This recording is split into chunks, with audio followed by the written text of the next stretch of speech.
Dear students, हम तत्पुरुष समास के भेदों के लिए पढ़ रहे हैं। मैंने आपको तत्पुरुष समास के भेदों में पढ़ाया था कि तत्पुरुष समास के मुख्य रूप से 6 भेद माने जाते हैं। कर्म तत्पुरुष समास, कर्ण तत्पुरुष समास, संप्रदान तत्पुरुष समास, अपादान तत्पुरुष समास, संबंध तत्पुरुष समास और अधिकरण तत्पुरुष समास। इन 6 भेदों को मैंने आपको पढ़ा दिया। अब मैं आपको पढ़ाऊंगा नए तत्पुरुष समास किसे कहते हैं। ये भी तत्पुरुष समास का एक भेद माना जाता है, नए तत्पुरुष समास।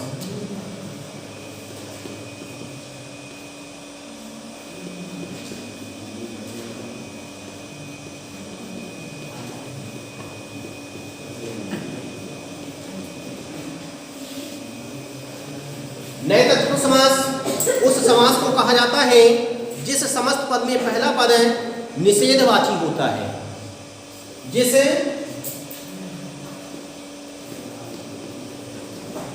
समस्त पद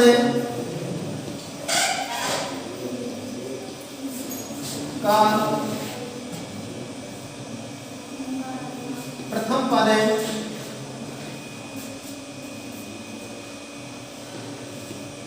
निषेधवाची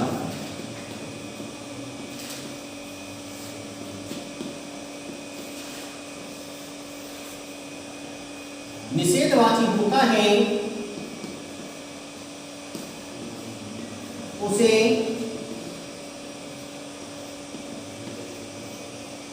नए तत्पुरुष समास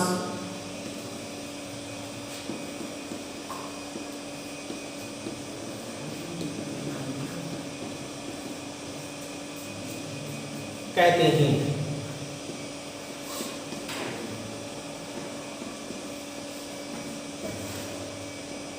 जैसे इसे हम उदाहरण के माध्यम से समझेंगे। नए तत्पुरुष समास उस समास को कहा जाता है जिस समस्त पद का प्रथम भी कह सकते हैं, पूर्वी भी कह सकते हैं, पहला भी कह सकते हैं। जिस समस्त पद का प्रथम पद या पहला पद या पूर्व पद निषेधवाची होता है। निषेधवाची उसे कहते हैं जिसमें निषेध का वर्णन किया जाता है, जो नकारात्मक भी होता है, जिसमें ना का भाव होता है, नहीं का भाव होता है, तो उसे हम निषेध कहते हैं। निषेधवाची होता है उसे ही नए तत्पुरुष समास कहा जाता है, उसे ही नए तत्पुरुष समास कहते हैं। जैसे इसे हम उदाहरण के माध्यम से समझेंगे कि नए तत्पुरुष समास के कौन कौन से उदाहरण हैं। जैसे यदि हम बात करते हैं अनपढ़,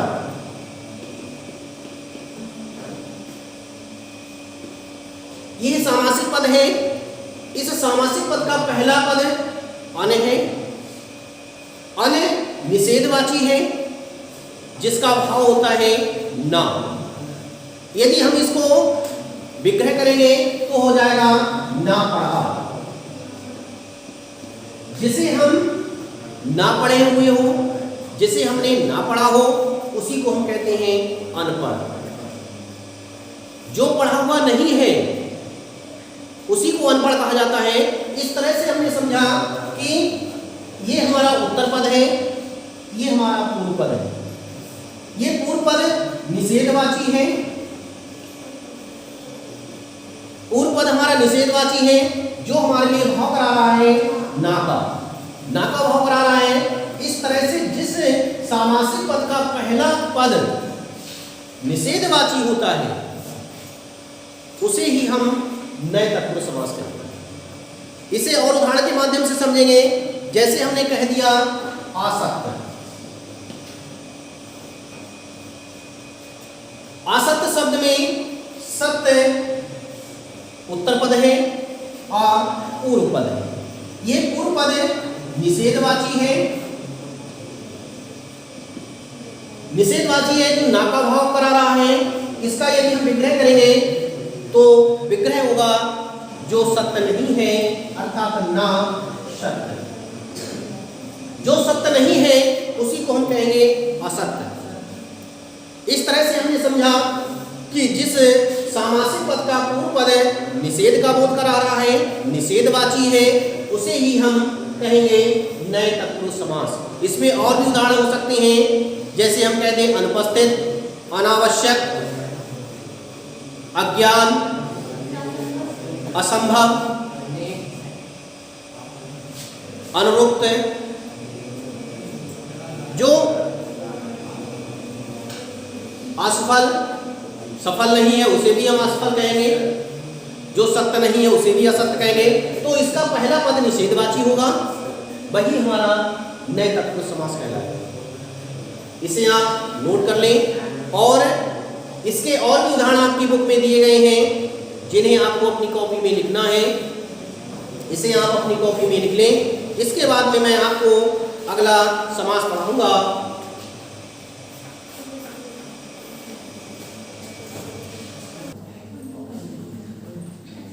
अब मैं आपको समास का अगला भेद पढ़ाता हूं, जिसका नाम है कर्मधारय समास।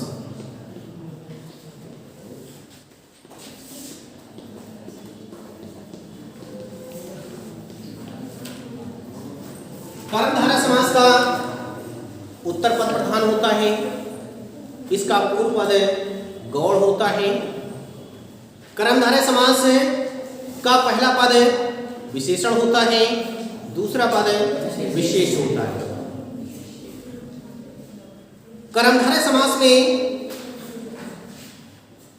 विशेषण विशेष या उपमेय उपमान का संबंध दर्शाया जाता है। उपमेय उपमान का संबंध होगा, विशेषण विशेष का संबंध होगा। तो जिन सामासिक पदों में उपमेय उपमान विशेषण विशेष का संबंध पाया जाता है, उसे ही हम कर्मधारय समास कहेंगे। इसको हम परिभाषा के माध्यम से समझेंगे कि जिस सामासिक पद में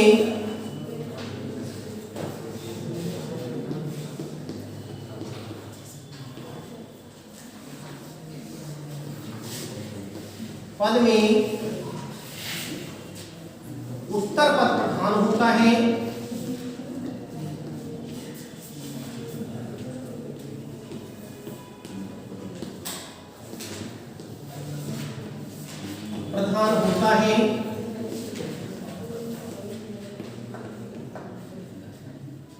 तथा पूर्व पद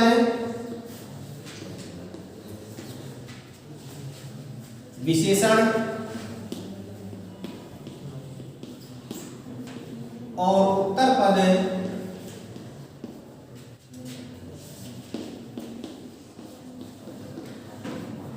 विशेष होता है।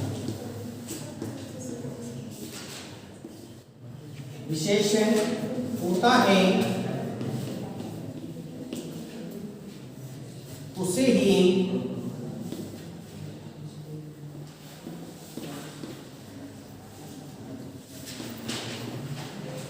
कर्मधारय समास कहते हैं।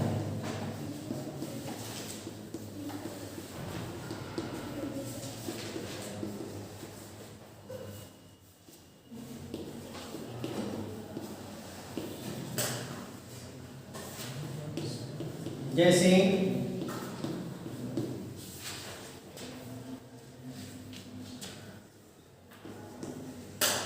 कृष्ण सर, इस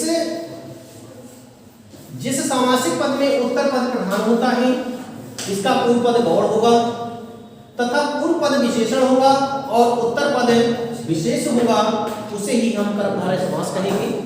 जैसे बात करते हैं उदाहरण के माध्यम से, कृष्ण सर, कृष्ण का अर्थ होता है काला, सर का अर्थ होता है सांप। इस तरह से उत्तर पद इसका मुख्य है, यही हमारा विशेष है। विशेष उसे कहते हैं जो संज्ञा पद होता है, जिसकी विशेषता बताई जाती है, उसे ही विशेष कहते हैं। विशेषण विशेष हमारा संज्ञा पद है, सर्प है, इसकी विशेषता क्या बता रही है, हमारे कृष्ण बता रही है, अर्थात सांप काला है। इस तरह से हमने समझा कि सांप की विशेषता बताई जा रही है कि सांप काला है। इस तरह से उत्तर पद इसका विशेष हो गया और पूर्व पद हमारा विशेषण हो गया, इसलिए ये समास हो गया हमारा कर्मधारय समास। इसी तरह से और भी उदाहरण के माध्यम से हम समझ सकते हैं। जैसे हमने यदि बात की कि नीलकंठ,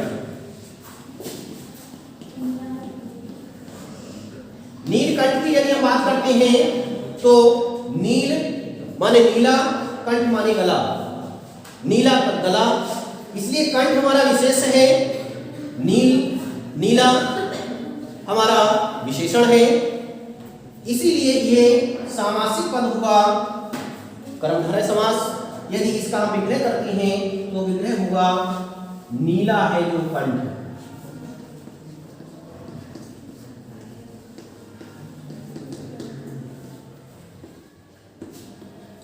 कंठ। यहां पर कंठ की विशेषता बताई जा रही है कि वो कैसा है, नीला है, इसीलिए जो है ये शब्द हमारा रहेगा कर्मधारय समास। इस तरह से हमने समझा कि पहला पद विशेषण होगा, दूसरा पद विशेष होगा। आपके बुक में और भी उदाहरण दिए गए हैं जिसे आप अच्छी तरह से अपनी कॉपी में लिख सकते हैं। पहले इसे लिख लें, इसके बाद में अन्य उदाहरण आप अपनी किताब से लिख लें। मैं आपको अब अगला समास पढ़ाऊंगा जिसका नाम है अव्ययीभाव समास।